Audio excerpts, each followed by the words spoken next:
Hello, everybody. Russ Curtis here. Hope y'all are doing well. It's Friday afternoon. Um, I want to talk about a gaslighting tactic that I don't hear much about, and there's a lot of great information. Remember that education is the best defense.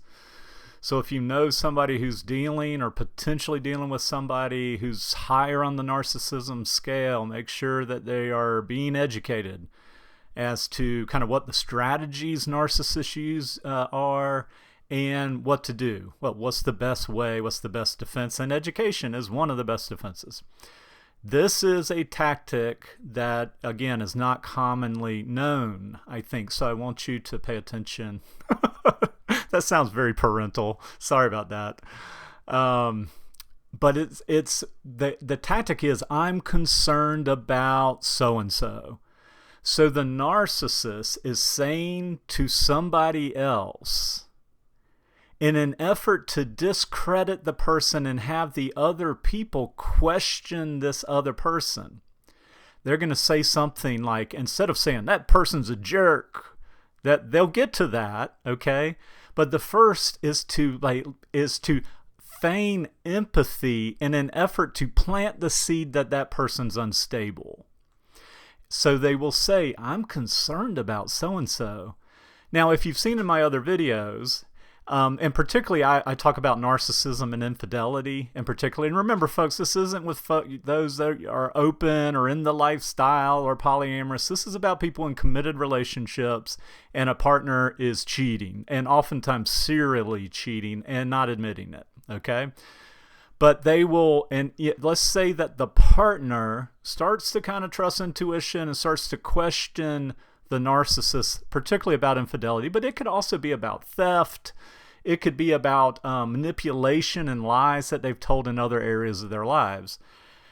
One of the tactics is to say, I'm concerned about so-and-so. Now, if you're being accused or falsely accused of something, you're not terribly concerned at that time. You're going to be questioning. You're going to be angry.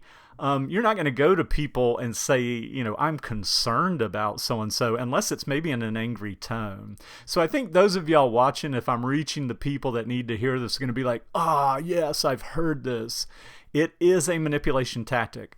Let's talk about gaslight definition. This is my definition, so it's a paraphrase. It's just a narcissist will use gaslighting to attempt to make the victim appear unstable to others. So with the person's family, with the person's friends, with the person's colleagues, they want to plant seeds that the person accusing them is unstable. The other thing of gaslighting is to make the victim, the narcissistic abuse victim, start to question their own beliefs and judgments, okay? So, and I have to say, it's almost energetic. I think they're really good at this. I think it's something they learned really early also. So let's move on to my next point. Narcissists it's an immature psychosocial development. Okay, this is kind of the theoretical paradigm that I find most helpful in understanding narcissism, because it's not good or bad, it's undeveloped. They are unevolved is way. And so I've drawn this a downward arrow to mean that they're operating from lower chakras.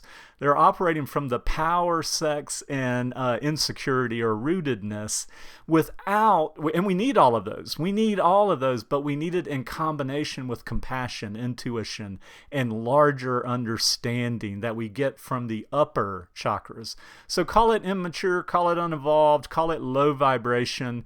Not good or bad. These people are just undeveloped and they're immature. Okay. I'm going to put the article, but I've given you the brief citation. I'm going to put the citation down below by Lambe et al. And it's a role of narcissism in aggression and violence. It's a systemic review. It's a great article.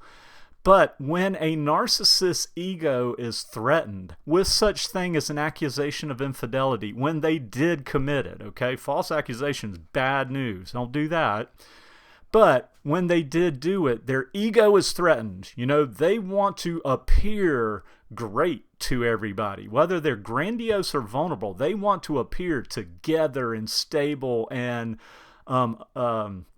virtuous. And so when that is threatened with an accusation, I mean, it literally creates a panic.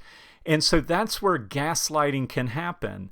And a gaslighting tactic such as I'm concerned about, I would say is more of a first step, because if that doesn't work and they see it doesn't work, it will move to threats.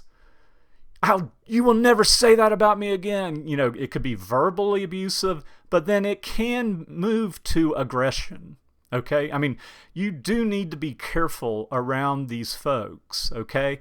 Again, look at the videos on gray rock. I've talked a little bit about it. I incorporated that in there. The gray rock means that as the victim, you start to recognize what narcissism is, what gaslighting is, and you act as if you are a gray rock. You give nothing to them emotionally. You give them no narcissistic supply of getting angry, of getting tearful. You answer things, you know, you're in simple phrases such, I'll think about that, I'll see, no.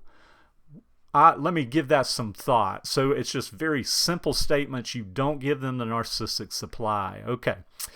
All right. I wanted to keep that brief. I'm hoping this is helpful. There'll be more videos to come. Talk to you soon.